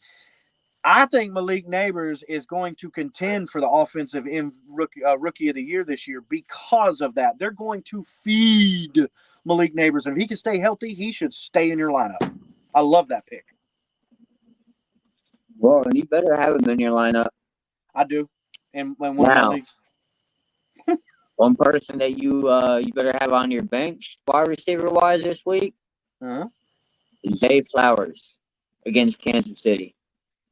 Yeah. I don't see him putting together enough production tonight to warrant him starting over the guys that I had listed. Yeah, makes sense. And there's a few others that I could put on there, such as Chris Godwin and Mike Evans on our side. And even a sleeper, bro, Jalen McMillan. Like, he could easily be a sleeper this year. And I'm glad I got him rostered. Well, you got to think about it. I mean, it's going to depend on the majority of the formations that your offense runs. And from what we've heard, for what I've heard, let me phrase that, and this is not, bona fide, but there's going to be a lot more 21 personnel. And that is your 2 wide receivers and 1 running back. Now, that's not to say that you're not going to see a 3rd wide receiver on the field a bunch. That's just saying the majority, of the formations that they expect. But again, that could also be a sack of rubbish, man, because, you know, you never want to give out your secrets. Even in the preseason, they talk about how bland they try to make this, you know, the playbook.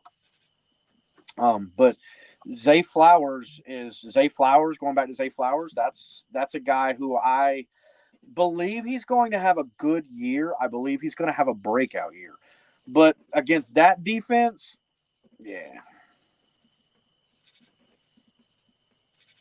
Well, another one you better not play this week, and I know it sounds really bad, but there's way too many weapons out there in Chicago. The one person you need to sit is Roma Dunze. Okay. I mean, after what I saw in the preseason,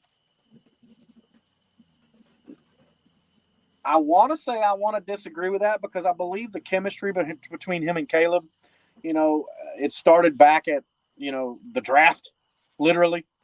And I think that's beneficial for that team. And we mentioned it earlier how decent they were last year at having no quarterback with Justin Fields, and then coming in to have, you know, a quarterback with probably more potential than Justin Fields when he came out of the college ranks. But I really have high anticipatory views on that tandem this year. Okay. But I don't have him in any lineup, so I don't have to worry about it. And if you got him in your lineup, guys, listen, we're not professionals, but we do our research to bring this product, the whole thing, from the beginning of the show to the end of the show to you. And by all means, don't go betting your house on anything we put out there. But when we bring you this information, it's based off of the research that we put in. And if you're watching this, then you value our opinions and our research. So just take that into consideration. Agreed. Now, another person that you need to sit this week, and you had mentioned his name earlier, but I don't see the reason to start him. Keon Coleman against Arizona. Yeah, I believe it's too soon to start him. I actually have him as a reserve, but he's going to be a guy that you probably see me start moving in about week 4, 5, or 6. You know, and it's not because of the buys. It's just because, you know, you really want to see how that chemistry starts to develop between quarterback and, you know, the wide receiver. And to be on point, there's an injury in Curtis Samuel that's keeping him hindered. He's questionable right now. The word is he should be ready to go Sunday.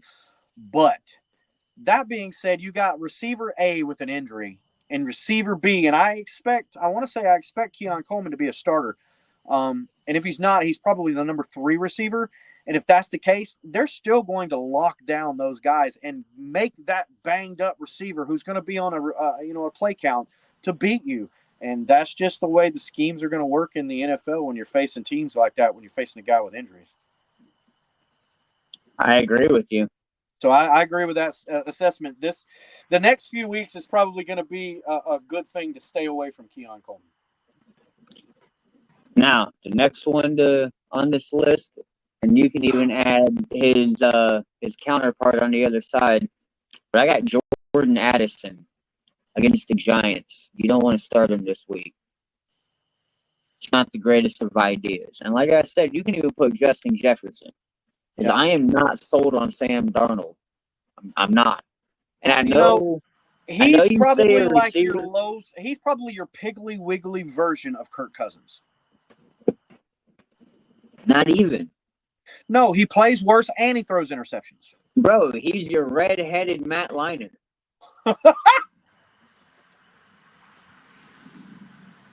That's good. Now, moving on to tight ends. We had talked about it behind, off camera and all that. Uh-huh. You had, high praises for this player in a way, even though he's one of our rivals. But tight ends this week to start. Kyle Pitts versus Pittsburgh. Oh, yes. Jake Kirk Cousins is a tight end quarterback. Oh, he is.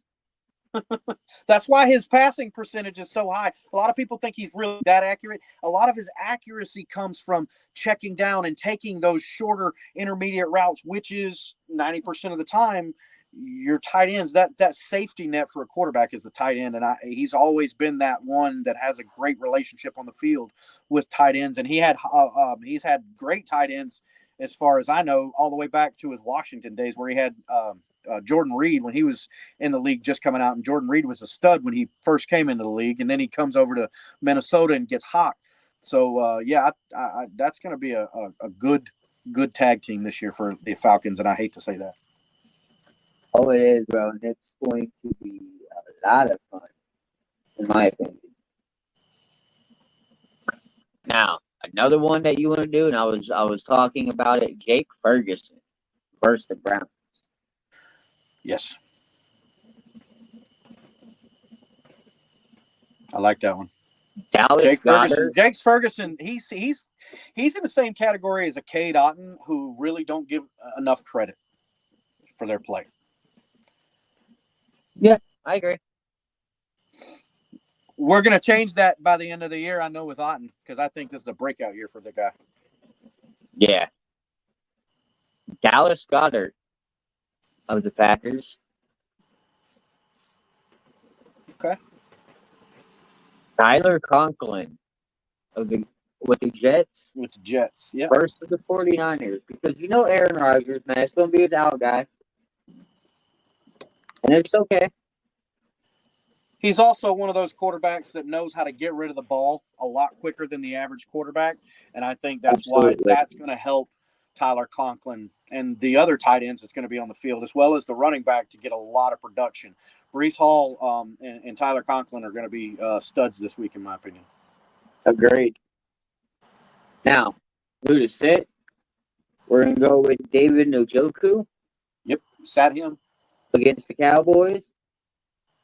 Brock Bowers against the Chargers. And the funny thing with Brock Bowers is they had a ball out young tight end in Vegas. Yeah. And they went and got Brock. But see, Brock Bowers is one of those, he's almost like a George Kittle. He's not a tight end. He's almost like a George Kittle. He's in between a George Kittle and a Kyle Pitts. Kyle Pitts can literally be a wide receiver, where George Kittle's a little too big and a little too slow for that wide receiver, but you can move him out in the slot at times and get him matched up against a smaller cornerback in those short intermediate passes, to get a first down or something like that, where it's really critical. But at the same time, yeah, I got high hopes. You should. Now, another one to sit. Dalton Schultz against the Texans. Is that because he's starting in my roster? It might be. Might have a little bit of activity to it. Look, I got Dalton Schultz. I'm high on that cat. I got him and Cade Otton are my go-to tight ends this year, because I focus the way I draft my strategy. My tight ends are probably my wide receivers and my running backs. That's number one. Everything else is after that. Everything. And you can pick those good, as far as fantasy goes. You can take a medium to medium high level type player as far as production in the tight end room, and consistently have that, where you go with a George Kittle who's going to get 19, 19, 19, and then 6, because he's having a down day or something like that, where you get that consistency of those 9 to 12 points is something I look for, because my running backs and my wide receivers, I expect them to get those 18, 19 to 60 points, depending on the type of league and the scoring in your league. So yeah, that's a little tidbit for you. No, I agree with you. Now, the last one on my list, Cole Kmet against the Titans. Okay. Well, you can't argue with that to a degree, because that Titans defense, again, that defense is why they're on the map in Nashville. Now, I'm gonna let you finish, but I'm gonna end this little segment too with Parlay or Plank of your Tampa Bay Buccaneers, if you got them rostered this week, I'm going to tell you what you can expect to get from them this week. Okay. But go ahead with your final thoughts there on the Cole Kmet. On Cole Kmet, you know, I'm high on Cole Kmet as a player week in and week out. There's a lot of matchups you can have. I think he's probably a top 15 tight end easily. The consistency of Caleb Williams is going to be the key, and that's a huge reason why you do want to hold him out if you've got other options as far as the tight end goes. So in the end, you know, I can't argue with this because, again, going back to it, that defense is going to be, you know, very pivotal in Tennessee. And earlier in the show, we actually said this game is the number one game of the week or the season. So it's the game that the teams are most prepared for, but the players are the least prepared for. So, you know, it's kind of wishy-washy as to what you're going to see, you know, and Cole Kmet is one of those tight ends that hasn't proved that he can come out week one and be that guy, as opposed to a George Kittle, you know, type player. No, absolutely. Now, like I had mentioned, if you have any of these Tampa Bay Buccaneers rostered, you can expect, or you could get. They're going to be projected. What I'm about to tell you. Well, I got a few Buccaneers in my roster, so All right, and I know this one's on your roster because I'm staring at the name on both my notes and your roster. Now, Baker Mayfield might get you 15, almost 16 points. I'm saying that, though, because last year he connected on 8 TDs of 20 yards or more. That was second most in the NFL. If you're looking in your ground game, because, man, ain't no other Bucs quarterback going to play this week. Rashad White, if you got him rostered, expect to get about a little over 13.5 points. And Derek's going to go look right now. Because I'm saying that because, man, Rashad White is one of the best pass catching threats in his position. Last year, getting around 64 receptions for 550 yards and 4 TDs on 70 targets, bro. Like, that is insane shit. Yes, that's Christian McCaffrey numbers, people. And you know what? The only and that guy person stands over on an him, island all on his own. I was going to say, he was the only person rated over Rashad White last year. Yep. It did take White 14 games to kind of get into everything. But It the took our final team 10 games. It did. Actually, it took him about 12 games. Yeah. The last 6 or 7 games of the year, he carried I was going to say, offense. the last 7 games, man, from what I was reading. He was the most valuable player of the second half of the season, in my opinion, last year. Oh, absolutely. Now, this week, if you got Bucky Irving on your roster, I wouldn't start him, but you can put him in a good flex position if you don't have anybody. Because he can get you about a little over 4.5 points. Now, that ain't going to get you a lot. That's about kicker-esque numbers. But if you just have a roster full of playmakers and you just need to fill that flex position, then go ahead and throw in Bucky Irving because he can get you that little bit of a kicker. And you'd be surprised what could happen depending on how everything goes Sunday. Because if it's rain, I see him being put in the mix a little bit. Moving on to your wide receivers. We're going to go with Mike Evans. Is going to get you about 13.5 points. And he is looking to get that 11 for 11 1,000-yard season, my man. Okay. Chris Godwin. It's going to get you a little about 12.6 points, about 12.7. Could be more depending on how this slot position works out for him. Because like I mentioned earlier, last year from the slot, bro, he was hit 32. He was targeted 32% of the time. Just about 5 catches a game, man. We can't have that coming from our number 2 receiver, arguably our 1B receiver. Yes. Now, I do have this young man in another one of my rosters. I don't have him in the one that I'm about to whoop your ass in. Jalen McMillan. If you got him rostered, he'd also be a really good flex option. Looking to get you about almost 8 points. Don't be surprised, though, if it's less from the rookie because they're still trying to figure out how to get this young man in. But we know we locked in at least the starting role for that number 3 position. But he is going to be sharing that time with Trey Palmer. And you know that because Palmer's probably going to get about 4 points this week. And that's not to say, you need to put Palmer anywhere in your lineup. You should probably put him on the bench. We'll add that to my plank. Yeah. But that's the reason Jalen McMillan is not going to get about 13 points this week. Because I see the Bucs air offense whooping some ass. Oh yeah. I see our pass game. Like I said, I predicted Baker Mayfield to have over 260 yards and 2 touchdowns. And that's not including the potential anywhere between 20 and 40 yards he can get on the ground because he will get out of that pocket to move the ball if he sees that's a better option than throwing that damn thing away.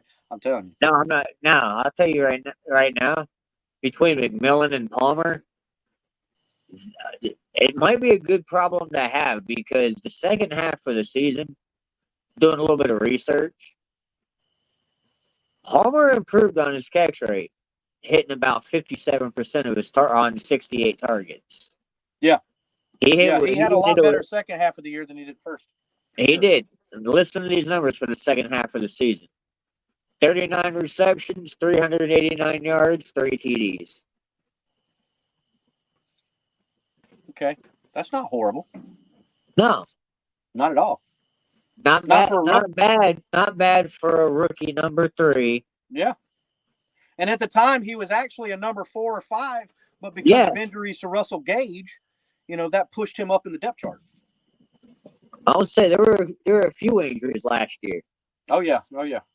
And again, thanks to an injury from Sterling Shepard, who was probably going to be slated in that position, Palmer again has a chance to shine in his second year, but he's going to be sharing it with that rookie Jalen McMillan.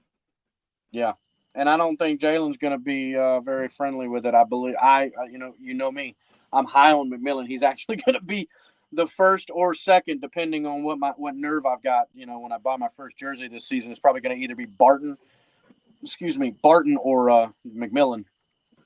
I might end up with a Barton one just because, but I like McMillan. Yeah, McMillan is going to – I'm high on that cat. I've been high on him since the day we drafted him. I was high on him. I mean, I wasn't high on him before. I didn't have him on my radar because I didn't think he was going to fall like that, and I didn't believe we were going to touch the wide receiver position in the first 2 rounds, and I believed he was going to be gone. But thankfully, his injuries pushed him back. And let me tell you what, I said it earlier when talking to Peter. In my opinion, he is the heir apparent, the next man up as far as the wide receiver room. Now, can Trey Palmer be that guy? Absolutely. And that's a good problem to have for the Buccaneers and us fans. So as far as that goes, what do you say about K. Dotton? I don't have really much to say on K. Dotton. I don't think he's worth running this week. Now, there's not much I could find on him. Right. Now, he doesn't have a lot of history. Obviously, he hasn't played. I don't think he's played against Washington specifically. Well, I was going to say, I was looking for him. Well, he hasn't. He quietly had a really good year last year. And I believe because Godwin, White, Baker, Evans, and the rest of the Tampa Bay offense in that line, he kind of got lost in the mix, and a lot of people didn't notice how good he was compared to the year before. And he wasn't bad. He was just young and undeveloped. I will also say that the tight end room, I believe, is going to get better this year because I believe I did an article and we did a special on Payne Durham earlier in the preseason, and I believe Payne Durham's good, and we kept two more. We kept more tight ends than I thought. I thought we were going to be 3, and Devin Culp was going to be our 3rd tight end, but we did keep Keefe. Now, I believe Keefe is going to be more of your utility type tight end. You know, those goal line packages might come in and play fullback for us in the run game. But with Payne Durham, Kate Otten, and Devin Culp, I believe our tight end room has gotten a lot better because competition invests in success in one of those 3. Guarantee it. One of those 3 is going to have a good year because you got to expect the number 1 priority of the defense in the air game against the Buccaneers is going to be Mike Evans. Then you got Godwin. And then you got White. And then you got McMillan. So who are you going to leave out? You know what, man? I don't think. Yeah, obviously Mike and Chris are probably your primaries. But I think at this point, the issue we have, not even the issue, but the good problem we have with having all these pass catching threats. Yeah. Is they're good. Yeah. It's and the young ones. It's one of those things you're like with me, my parents, I'm 44, so I was born in 80, right? And in the mid to late 80s, in the early 90s, you saw the divorce rate go up. And my parents, fortunately for me, were a couple of parents that actually stuck through all the problems and made it to the, their 70s and their golden age, so to speak. So it was one of those things. It's the problem to have that you don't like talking about in front of other people because you feel like you're rubbing it in their face. And I believe our receiving core is just that. Every time we talk about him, people like the top 5 tandems, and wide receivers in the league, you never see the Buccaneers on that list. It's fucking hate because we are the best. We have the number 1 wide receiver duo in the league, bar none. Bank on that shit. Fire the fucking cannons and fire the hashtag cannon crew. I'm trying to tell you, quit sleeping on the fucking Buccaneers. Well, I'm going to hashtag your Havoc crew for a minute. Okay. Hashtag Havoc crew, people.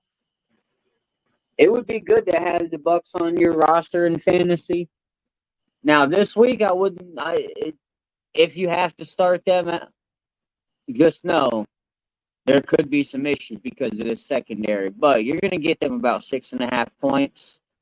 And this defense looks to improve, man, because last year, under 350 yards average in a game that they were allowing, they were averaging about 19. They were allowing about 19 points a game on average, as Right. Peter was talking about earlier. Right. Man, this team was 2 sacks shy of 50. Yeah. You had 13 interceptions, 18 forced fumbles, and 13 fumble recoveries. NFL's fantasy football ranking has them 9th this year. Yep. I think that's a fair ranking. And I got them on my fantasy roster this year. I wanted them, but I this know. year I really stuck to my guns because the theory is when you draft a defense and you draft a kicker, like in a 10-man team, typically a 10-man league, you typically want to wait for certain players for certain positions, like a quarterback. Unless it's like a Patrick Mahomes or a Lamar Jackson, you're not touching. I'm not touching them in at least the 5th round. And if I'm smart, I'm probably going to hold off to the 6th or 7th round. And that's why I, fortunately for me, am very satisfied with a player like Baker Mayfield because he's going to get you that consistent amount of points, I believe, in the system he's in now. Even though he's not going to get you I got Patrick Mahomes starting in one league and I got Baker starting in another league. Though the reason I got Patrick Mahomes starting in this league instead of Baker is because I've got Baker as the backup and there's a 24-point differential, that I believe. And look, as far as I'm concerned, I love Baker and he's going to be the MVP in my opinion for the team. And he's going to vie for the MVP at the end of the year. But you can't go against Patrick Mahomes and, So I'm going to say this shit right now. And I wish Sed was still here, and I kind of like where Peter was going at, but I'm going to say this. Yeah. I believe Baker Mayfield will be in the running for MVP this year. Yep. And I'm going to tell you this. Okay. Baker Mayfield is going to be my sleeper this week. He's one of those quarterbacks that I can't tell you whether to start him or sleep him, because I'm going to tell you right now, there's 3 things in life that are certain: death, taxes, and Baker Mayfield learning a new playbook. Is it new to him, though? Is it? Semantically, it isn't. But look for Baker to go off this week. I hope he does. It's gonna. It'll be hard to assume that he won't have that Baker Mayfield type game and kind of go south. But there's a reason to believe in Baker in Tampa. No doubt. Well, before we get off, year 2, bro, just wait.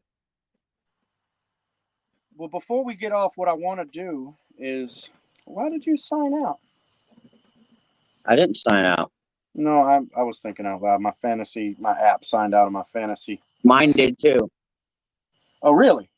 Yeah. Okay, so it wasn't my phone. All right, well, go ahead and plug yourself for a second. I got to step out. Okay, well, guys, you can always find me anywhere on social media. You can find, when I say anywhere, I mean anywhere as far as I'm at. I'm on Facebook here. I'm on TikTok. I'm on Snapchat. I'm on X/Twitter. And I'm also on Instagram. You can find me at the Plunder 2023. I have the Plunder EST 23 page. I have Derek Stevens, the business page. We also just started a group this week that's going to have exclusive content moving forward at the beginning of the season today.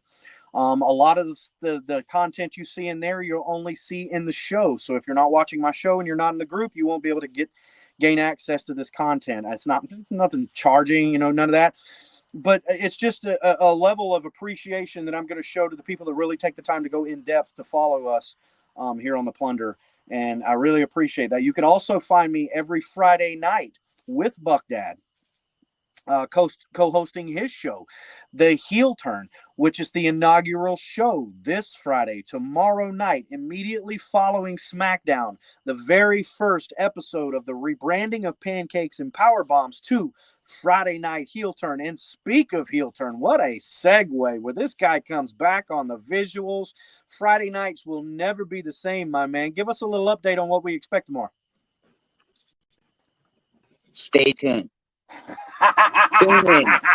Look, I know I'm gonna tell some you of the right stuff. now. Look, guys, I'm not even privy to some of this shit, man. Don't feel bad. Like, he's holding out completely, and I won't know until he sends the script and like, hey, this is what's going on. And we're going to be ready for it. So you make sure to tune in. If you're a WWE fan, and look, and we've broadened the spectrum in conversation a little bit. We might not label them as serious topics, but we talk about the other brands, AEW, TNA, and New Japan Wrestling and all those. So just keep that in mind. Don't ever forget. You can find BucDad at Real88. That's ReelEIGHTY, the number 8. And like while you're away, I don't know if you're listening that I was talking, that starting next week, you will only find the parlay or planks information on the show live or in the Plunder's booty. And something else I want to bring out, guys, if you're watching the show, if you're listening, I hope BucDad shared the hashtags, but we came up with something. And if you can see my picture in the background up here, there's a hashtag up there, and it's hashtag Cannon Crew, hashtag CANNONKREWE. And the second word is captain. And that's because it was a thing I made for Baker Mayfield the other day. But the offense, every time they get in the red zone or they score, what happens? Boom, boom, boom, boom, boom.